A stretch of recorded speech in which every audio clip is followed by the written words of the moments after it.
Reel बनावे घर के बहुरिया, नाच घुघुटा उठाई, जमाना बदल गइल, जमाना बदल गइल। जींस पहिर के नवकी छोकरिया, नाच वीडियो बनाई, जमाना बदल गइल, जमाना बदल गइल।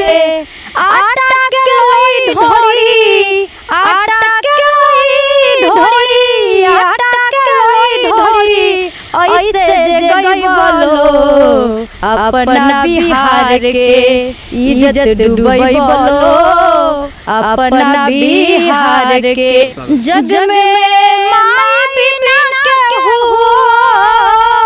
जग में माई बिना केहू सहाय न होई हो, सहाय न होई। केहू केतनो दुलारी बाकी माई न होई, केहू केतनो दुलारी बाकी माई न होई। बिहार के बेटी रोवेली, बिहार के बेटी रोवेली, बड़ी होखत बर्बादी बा। दहेज मिटा दी नीतीश जी, दहेज हटा दी नीतीश जी, लड़किन के होत ना शादी बा। पेटवे में मारो ताड़ू, पेटवे में मारो ताड़ू, बिटिया के जान हो, के कररा के देबुए माई, के कररा के देबुए माई, तू कन्यादान हो।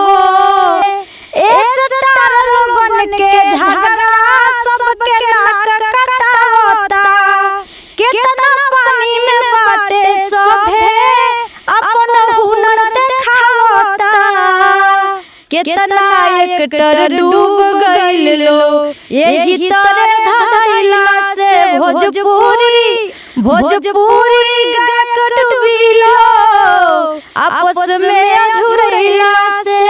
ना नौकरी बटे सरकार, ना रोजगार बटे सरकार, ना नौकरी बटे सरकार, ना रोजगार बटे सरकार। पढ़ लिख के भइनी बेकार, पढ़ लिख के भइनी बेकार, कि किस्मत फूट गइल, कि किस्मत फूट गइल। भोजपुरिया माटी के लाल हम माने दिलीप कुमार, और अभी हम पहुंचल बानी कुशीनगर जनपद में। रउआ सब के बता दी कि हमारा साथ में जौन बाएं साइड में बानी सिंगर पूनम कुशवाहा जी, यहाँ के तमाम जौन अश्लील मुक्त जौन बाटे गाना यहाँ के गाइल है, और बेहद यहाँ के जौन राइटर बानी वो हमारे साथ में मौजूद बानी। और यहाँ से गीत सुनम सन जौन की एक से एकाल जौन की सब परिवार के सहित हमके गीत सुन सके सन। और यह कलम के जादूगर बानी जौन के यहाँ के कलम से लिखे नहीं, और यहाँ के पूनम कुशवाहा जी गाइल है। सबसे पहले आपके स्वागत है भोजपुरिया माटी लाल चैनल में। सबसे तो पहले आपका धन्यवाद कि समय निकाल कर इतना दूर आए, और भोजपुरिया माटी के लाल के माध्यम से जितने लोग हमें देख रहे हैं सुन रहे हैं उन सबको सादर प्रणाम है। सबसे पहले पूनम कुशवाहा जी रउआ स्वागत बाटे। सबसे पहले BML न्यूज़ के माध्यम से जितने भी लोग मुझे देख रहे हैं, मेरी आवाज़ को पसंद कर रहे हैं, उन सभी को मैं सादर प्रणाम करती हूँ। हम चाहें कि बिना कोनो देरी कैले जौन की राउर गीतन बाटे जौन की लगातार राउर वीडियो वायरल हो रहा, तो हम चाहें कि बिना कोनो देरी के शुरुआत करी सबसे पहले का गीत। सबसे पहले देखिए, मैं दहेज प्रथा पे गाना गाना चाहूँगी, क्योंकि दहेज प्रथा को लेकर आए दिन हम देखते हैं कि हमारी जितने भी बहन हैं लोग, जितनी भी बेटियां हैं, क्योंकि मैं एक बेटी हूं और एक बेटी का दुख दर्द समझ सकती हूं, एक लड़की हूं, और एक लड़की होने के नाते मैं एक गीत गाई हूं दहेज प्रथा को लेकर। यही मेरा गाना था जिसे मेरे ऑडियंस ने, आप सभी ने इतना सारा प्यार दिया, आशीर्वाद दिया। बिल्कुल, गाना में मतलब वास्तव में झलकत आटे जौन की मतलब एकदम अश्लील मुक्त बाटे, और बेहद यहाँ के जौन गला बाटे वो गला के वजह से जौन यहाँ के सरस्वती वास बनी यहाँ के जौन अंदर, बिल्कुल बहुत सुंदर गाना बा। हम चाहें कि जौन एगो हुआ वाला गीत जौन रहे फेसबुक जौन पतो है जौन चलावत रही सब जौन गीत रहा सबसे सुंदर बाटे वो चंद शुरुआत करें। जी बिल्कुल, रील वाला वो सामाजिक मुद्दे पे आधारित हमारे दीवाना म्यूजिक कंपनी के मालिक रविंदर चौहान जी ने इस गीत को लिखा है। बहुत ही भव्य तरीके से इस गीत को लिखा गया है, अपने कलम के माध्यम से बहुत ही अच्छा लिखे हैं, और मैं इस गीत को गाई हूँ। खींचे जब सेल्फी हो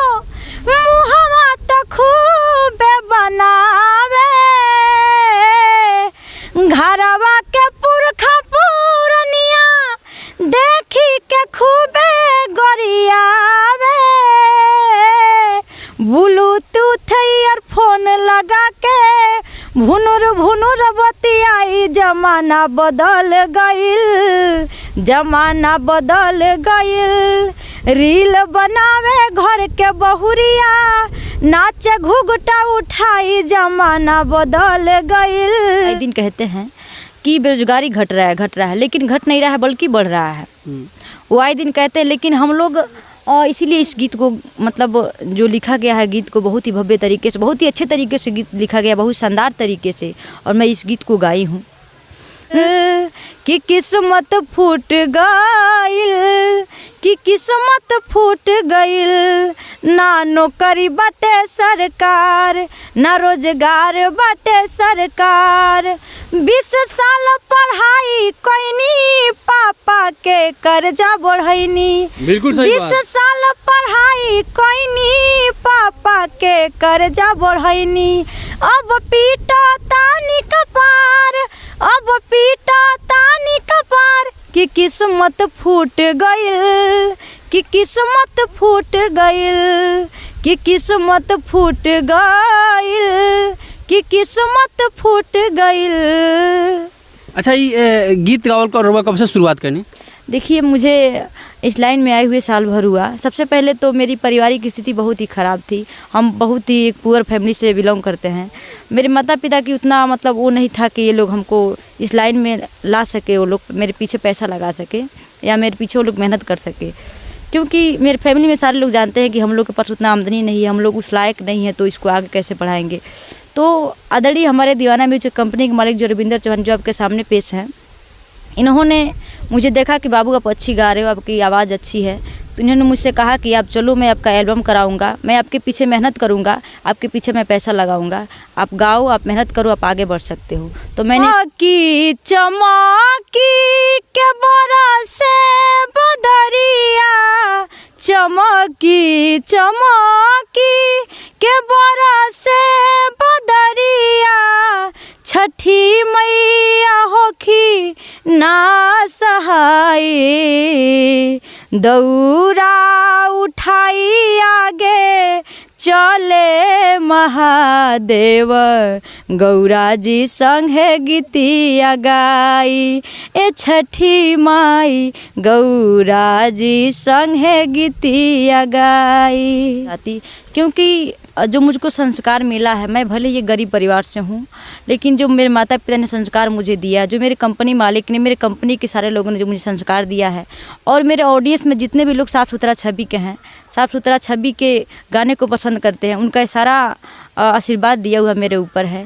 तो मैं इसी को लेकर चलती हूँ। और मैं चाहती हिंदी हीरो डूब गइल लो, साउथ फिल्म अइला से, हिंदी हीरो डूब गइल लो, साउथ फिल्म अइला से, भोजपुरी गायक डूबिलो, आपस में अझुरैला से, भोजपुरी भाषा डुबाइलो, आपस में झगड़ा कैला से। चाह रहे हैं कि हमको बेटा चाहिए, बेटा चाहिए।